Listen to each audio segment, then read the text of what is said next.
Today on The Pulse, what's one of the most important aspects of any business? An effective brand strategy. That's our topic for today, coming up next. Calling all entrepreneurs. It's Economic Development Week in Prince George's County. The only show in town dedicated to helping Prince George's County businesses.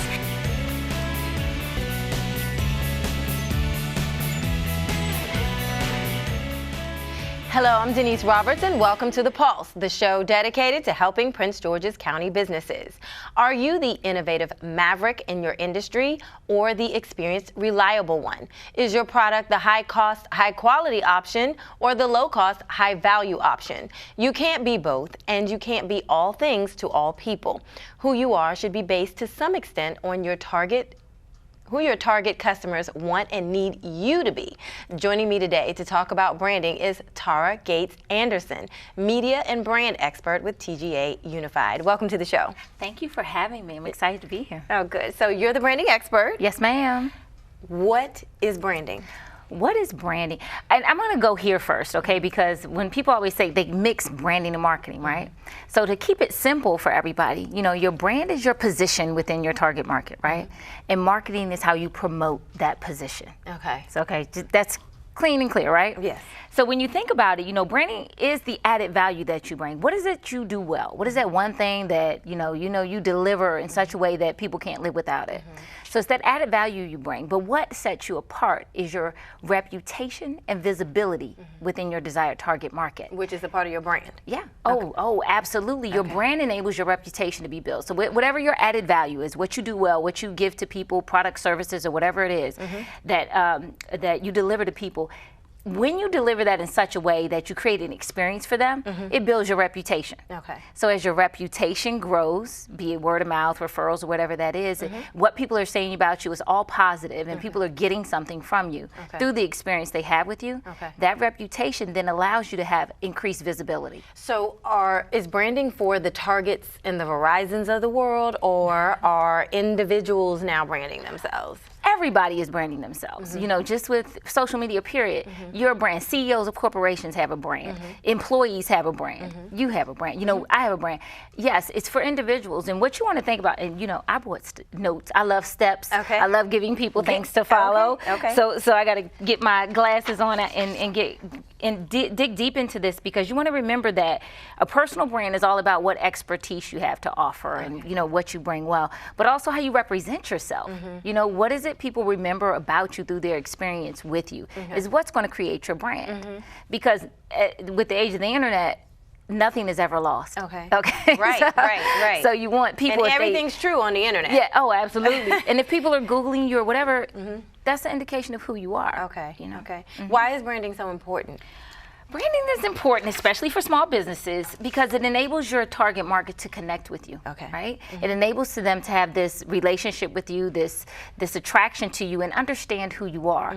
And when you're clearly defining that for people, then they know what you're the go-to person for. You know, so I have 6 reasons why that's important, and I'll go through them, because I want people to remember this and really get an understanding of and have a takeaway of you know, what they need to do. So one, you know, branding is important because it improves your recognition. So beyond just the beautiful logo and all those kinds of things, people, yes, they want to identify with you. Look at Target, the bullseye. We know it without even seeing the words. The arches, we know it without even seeing a name. So you want people to identify with you through that visual recognition, but also the experience that they have with you through your product or service. They're able to, it starts to create this level of trust with you. You know, they trust you. And when people trust you, they refer you. Right? And also supports your advertising and your promotions, because now people are able to not only identify with you, but it also lets people start talking about you and referring you. And then it improves your financial value, because when people are talking about you, you get more business, more customers, and things like that. So when I'm trying to form a brand, what questions should I be asking myself? Oh, I'm glad you asked me. Let me go to my trustee, because when I always work with brands, when brands come to me and they say, hey, I want to do this, I want to do that, I always have people start with step 1, establishing your purpose. Okay. You have to know why you're doing what you're doing and why you want to do it. I always encourage people to do what they love to do. You know, you don't want to just do something to make money. You want to do what you're good at and what you love to do. Then choose your personality and voice. How are people going to, you know, perceive you? How are they going to understand who you are? Outline your values, define your culture, and then start making those connections with your audience. Okay. Yeah. Okay. All right. Where does the 30-second pitch come in? Is that more branding, or is that more on the marketing side? I think it is a part of your brand. When you're out networking and you're out meeting people, you're out selling yourself, you have to have that 30-second pitch. But you don't know how to deliver that if you don't know who you are as a brand. Okay. So you start talking about your values and, you know, delivering that to people through a 30-second pitch. You have to know who you are. Okay. Okay. Yeah. All right. Well, and a 30-second pitch is very important to a small business because you may have one opportunity to present yourself to someone and about what you do and the added value that you bring. So you have to have that concrete statement together, that concrete pitch together, so you can engage someone with you. They're so enticed after that 30 seconds, they want to learn more. Okay. Okay. Yeah. All right. Yeah. Well, more with our guests when we return. But first, the pocket-sized business guide will be next.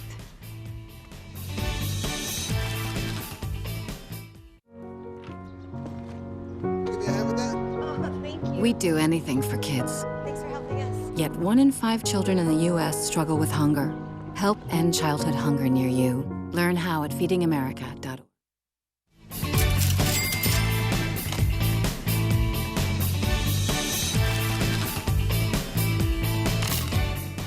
Being a small business owner is not always easy, especially when you constantly need to stay up to date on all the new trends, strategies, and algorithm updates in marketing. Here are 4 marketing tips that can help you ensure that 2017 doesn't throw any curveballs your way, courtesy of HuffingtonPost.com. First, invest in search engine optimization. As a small business owner in the digital age, whether you run an e-commerce business on Shopify or you have a brick and mortar business, SEO is an absolute must. Number 2, putting all your money into one strategy that hasn't been proven is not the best technique for marketing your small business. Instead, find a way to test your hypothesis first. If it works well, double down and put more money on it. If not, don't fret, move on to the next strategy. Number 3, produce relevant content. In the digital age, this means creating videos, infographics, blog posts, and ebooks with useful information for your audience. Make your business relevant. And finally, use pop-ups. Don't use pop-ups. People more and more are moving away from pop-ups because it can have a negative impact on the consumer's mobile experience. There are other alternatives, but stay clear of the pop-ups. Whether you are an experienced marketer or a new business owner just getting into the game, it's crucial that you understand how to get your business seen by new people. Hopefully, these tips are a little helpful for you. You might just have a conversation with her and just one of the things that we were just keeping those for any kind of work that isn't. Welcome back to The Pulse. If you're just tuning in, we are talking branding with Tara Gates Anderson. So we were talking about some tools a little earlier that businesses can use to start forming their brand. I always tell people start with a SWOT analysis. You know, find out what your strengths, weaknesses, opportunities, and threats are. When you're able to really clearly flesh out all of those things, then you can move forward in operating, engaging with your target market and getting more business. But also, one thing that a lot of people forget about is what is my brand's personality?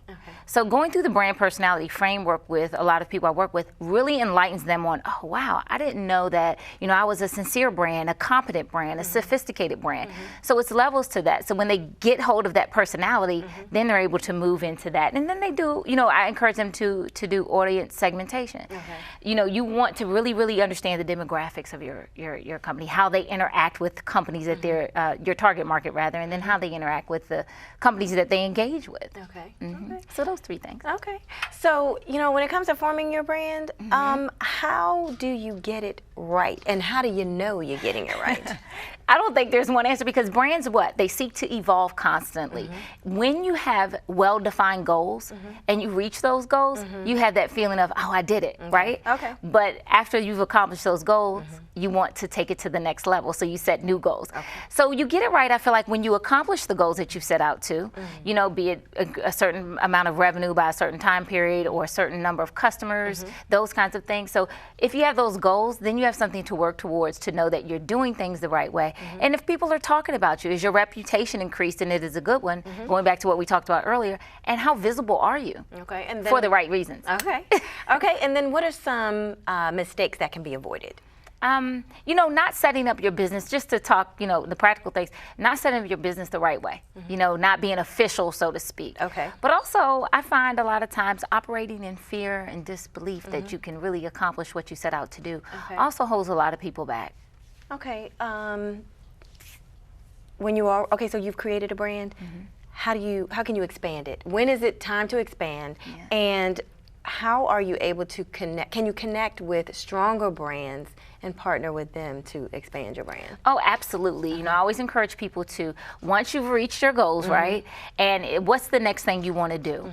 So even with my own personal brand, you know, I do a lot of speaking and educating on brand building, but also I wanted to start doing something more individualized for people in smaller settings. But I happened to go to an event that Sprint was holding at one of their stores, and while I was there, no one showed up but me. And it was everyone from corporate there, a lot of decision makers. So I went over and pitched my idea to them, and they said, put in a presentation, come back the next week. I did it. So my idea of doing business roundtables for business owners took place in Sprint stores for across a period of time, a month. Wow. So you have to really be innovative and sit down and think, who in my industry can I engage with? And you write those people down and start making those fearless connections. How do you know when your brand is working or not working? Okay, so when you're not getting, I guess, the business that you want, or engagement that you want, or your reputation is not good, then you want to start thinking about rebranding. Okay, you can do a full overhaul on your brand and change a lot of different things, but also you can do, hey, I can tweak it. What is working for me, I'm gonna leave those things in place, and then here's some new added value that I can bring to my company by doing a new technique, strategy, or a new product, or something like that, to continue to evolve. Because if you're not reaching your goals, or you're not getting the business or the visibility or the reputation that you want, then something needs to be tweaked or rebranded. Is there such a thing as doing too much? Oh, absolutely. Absolutely. I ran into that problem with my brand because I do so much, but you have to really find out what it is you're passionate about, and then kind of really zero in on that, and then make that your brand, but also be sure it's a service to other people and there's something that they want. Just because you love it doesn't mean they're going to love it. Yeah, I totally get that. Okay. Yes. All right, well, you know, I want to thank you so much. Thanks for having me. Thank you so much for coming on the show and sharing your expertise. We're going to have you back on, because I'm ready. You seem to have a lot of information that we weren't able to get to, but we'll get to it next time. No, thank you so much for having me. Sure. And that's our show for today. Thank you for tuning in. This show and previous episodes are posted on our website. It's diversity.mypgc.us, and click on the pulse. You can find us on Twitter and Facebook at PGC Diversity, and our YouTube channel is The Pulse TV. If you would like to join our small business club for a chance to showcase your business on this show, send an email with the link to your company website to sddd@co.pg.md.us.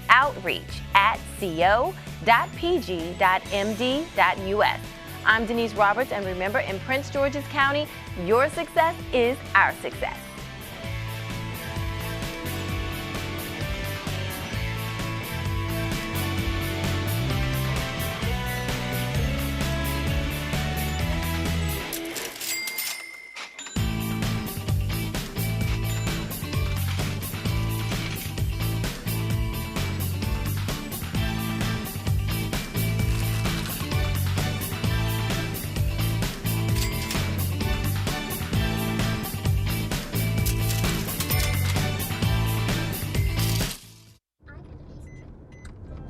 Are your children in the right car seat for their age and size?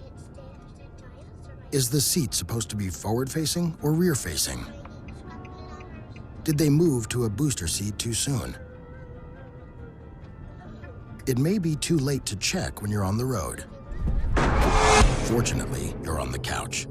Car crashes are a leading killer of children 1 to 13. Don't think you know. Know you know.